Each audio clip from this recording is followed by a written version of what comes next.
Morning, welcome to my YouTube channel maths learning with Chandan sir.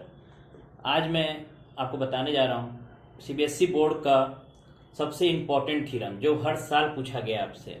हर साल ये theorem आता ही है। उस थ्योरम का नाम है BPT theorem, basic proportionality theorem. इसको हम थेल्स थ्योरम से भी जानते हैं। ये बोर्ड में हर साल पूछा गया है। आप सीबीएसई का पेपर उठा के देखिए, उसमें हर साल आपका बीपीटी थ्योरम आपको पूछा गया है। तो आज मैं इसको एक न्यू मेथड से बताता हूं आपको, जो आपको बहुत इजी है, सबसे इजी वे में, और जिसको आप एक बार पढ़ेंगे अपने आप उसको सॉल्व हो जाएगा। थ्योरम क्या है आपका कि if a line is drawn parallel to one side of a triangle to intersect the other two sides in distinct point, the other two sides are divided in the same ratio. कहा जा रहा है कि if a line is drawn parallel, कहा जा रहा है कि एक लाइन पैरेलल ड्रॉ की गई है किसके, one side of a triangle, triangle के एक साइड के एक लाइन पैरेलल ड्रॉ की गई है to intersect the other two sides, जो उस दो साइड्स को क्या कर रही है, इंटरसेक्ट कर रही है। मान लीजिए हम एक ट्रायंगल ले लेते हैं, ये हो गया आपका ट्रायंगल ए बी सी। तो कहा गया कि if a line is drawn parallel, एक लाइन पैरेलल ड्रॉ की गई है one side of a triangle. मान लीजिए साइड हम ले लेते हैं, तो इसके पैरेलल एक लाइन हम ड्रॉ कर देते हैं, जिसका नाम हम देते हैं डी एंड ई। ठीक, जो बीसी के पैरेलल क्या है, डी है। To intersect the other two side, तो ये दो साइड्स को क्या कर रही है, इंटरसेक्ट कर रही है। किस पॉइंट पे, डी एंड ई पे। Then the other two sides are divided in the same ratio, जो ये दो साइड्स हैं वो सेम रेशियो में क्या हो रहे हैं, डिवाइड हो रहे हैं। यही आपको प्रूव करना है। तो गिवन में हम क्या लिखेंगे कि केवल क्या दिया गया आपको, एक ट्रायंगल एबीसी दिया गया है जिसमें डी क्या है, बीसी के पैरेलल है। तो आप लिख सकते हैं कि given a triangle ABC in which DE parallel BC।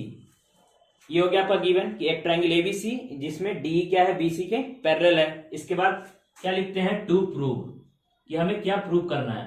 तो हमें क्या प्रूव करना है आपको कि जो ये दो साइड्स हैं वो सेम रेशियो में क्या कर रही है, डिवाइड कर रही है। Mean AD upon DB equal to AE upon EC, AD upon DB equal to AE upon EC। ये आपको प्रूव करना है। ठीक, इसको हम दो मेथड से लगा सकते हैं, लेकिन मैं आपको इजी मेथड बताता हूं इसको सॉल्यूशन प्रूव करने के लिए। ये हो गया आपका प्रूफ। ठीक, अब देखिए क्या करते हैं इसमें। एक ट्रायंगल आपका ADE, एक ट्रायंगल बन रहा है आपका, और दूसरा ट्रायंगल ABC। इन दोनों ट्रायंगल को हम क्या कर देंगे, पहले सिमिलर कर देंगे। तो ले लीजिए, in triangle ADE and triangle ABC। तो सिमिलर करने के लिए हमारे पास तीन क्राइटेरिया है, SSS, SAS और AA, एंगल एंगल। तो आप एंगल एंगल से हम दोनों ट्रायंगल को क्या कर सकते हैं, सिमिलर कर सकते हैं। कैसे, जब ये लाइन इस लाइन के पैरेलल है तो इसका मतलब ये एंगल इस एंगल के इक्वल हो जाएगा, और ये वाला एंगल जो होगा इस एंगल के इक्वल हो जाएगा बाई क्रॉसपॉन्डिंग एंगल। आप चाहे तो एंगल एक कॉमन भी कर सकते हैं। ठीक है, तो इन दोनों ट्रायंगल को सिमिलर दिखा दीजिए, एंगल्स को इक्वल करते हैं। तो यहां से हम लिख सकते हैं angle ADE is equal to angle ABC by corresponding angle.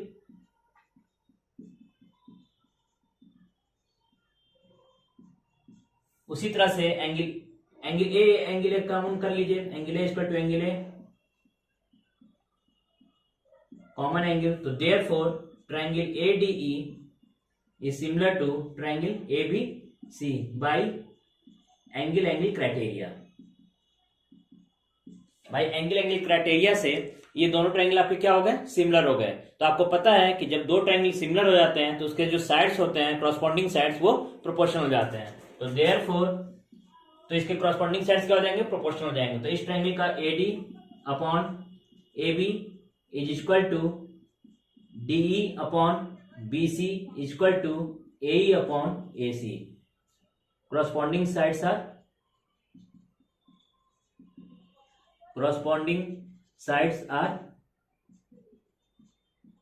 proportional। corresponding sides क्या हो जाते हैं, प्रोपोर्शनल हो जाते हैं। किसके, जब दो ट्रायंगल आपस में क्या हो जाए, सिमिलर हो जाए।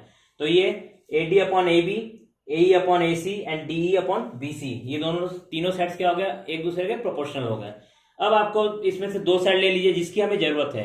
हमें इसकी और इसकी जरूरत है, हमें DE और BC से मतलब नहीं है, तो इसमें आप दो ले लीजिए। तो now AD upon A B is equal to A upon A C.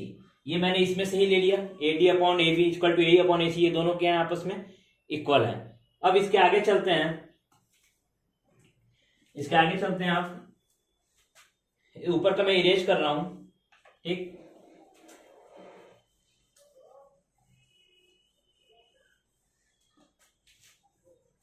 A D upon A B equal to A upon A C है, तो आप इसका क्या कीजिए, अगर मैं ए बी में से ए डी माइनस कर दूं तो बी डी आ जाएगा, और ए सी में से ए माइनस कर दूं तो सी आ जाएगा।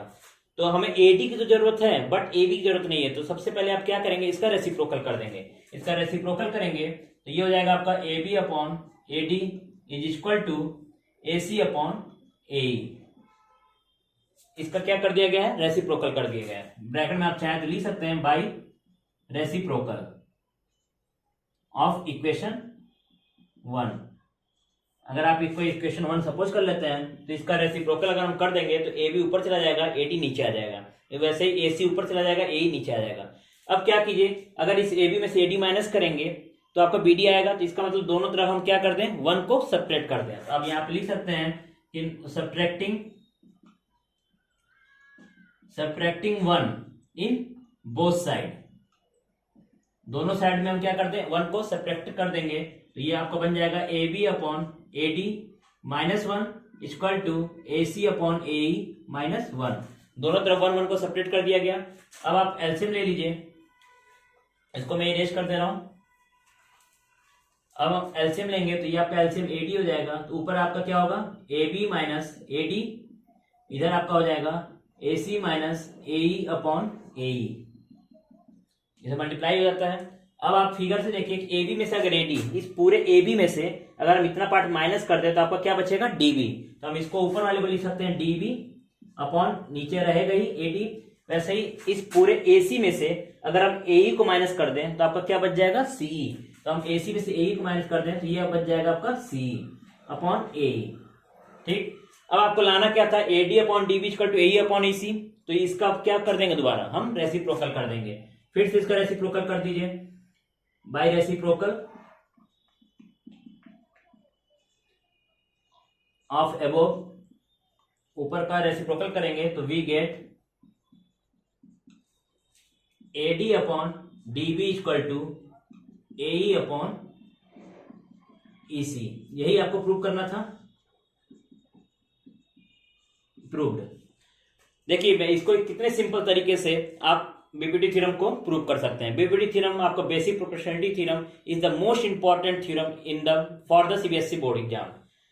इसमें आपका सिंपल सा था, एक बार मैं फिर इसको एक्सप्लेन कर देता हूं।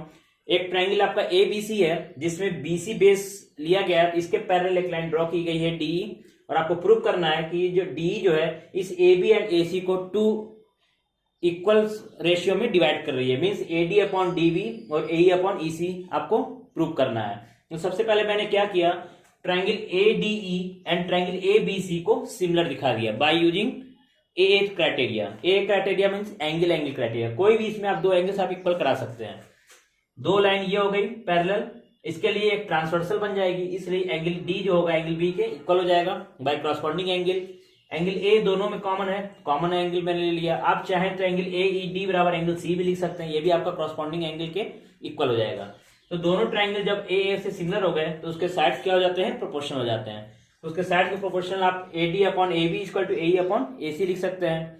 फिर दोनों तरफ आप क्या करेंगे, उसका रेसिप्रोकल कर दीजिए, तो ऊपर आपका ए बी हो जाएगा, नीचे ए डी बन जाएगा, ए सी और ए बन जाएगा। इसलिए रेसिप्रोकल किया गया क्योंकि हमें ए बी की जरूरत नहीं थी, हमें ए डी और बी डी की जरूरत थी। अगर ए डी ऊपर रहता, अगर मैं माइनस करता तो ए डी में से ए बी माइनस करना पड़ता, तो आपका ए बी नीचे ही रह जाता। इसलिए मैंने इसको रेसिप्रोकल कर दिया और दोनों तरफ सब्ट्रैक्टिंग 1 कर दिया। जब सब्ट्रैक्टिंग 1 करेंगे तो A B upon A D minus 1 equal to A C upon A minus 1। LCM लेंगे तो ए डी एलसीएम, तो A B minus A D upon A D, और वैसे ही ए सी माइनस ए अपॉन ए। जब ए बी में से ए डी माइनस करेंगे, इस पूरे टर्म में से, इस पूरी लाइन में से ए डी को माइनस कर दें तो केवल आपका बी डी बच जाएगा, ये बी डी हो गया। वैसे ही अब पूरे ए सी में से ए को माइनस कर देंगे तो ई सी बच जाएगा आपका। तो ये आपका फिर से रेसिप्रोकल कर देंगे तो आपको मिल जाएगा A D upon D B equal to A upon A C. ये हो गया आपका बेसिक प्रोपोर्शनलिटी थ्योरम। ये आपका बहुत इंपॉर्टेंट थ्योरम है, आप इसको लगाइए, एक बार लगाइए और अच्छे से वीडियो देखिए कि आपको समझ में आए। ठीक, और कोई दिक्कत हो तो आप मुझे कमेंट करें। चलिए अब इसके आगे चलते हैं नेक्स्ट क्वेश्चन पे। Next question is next question चलिए नेक्स्ट क्वेश्चन मैं अपने अगले वीडियो में डालता हूं। अगर आपको ये वीडियो अच्छी लगी हो तो लाइक, कमेंट एंड शेयर जरूर करें। Thank you.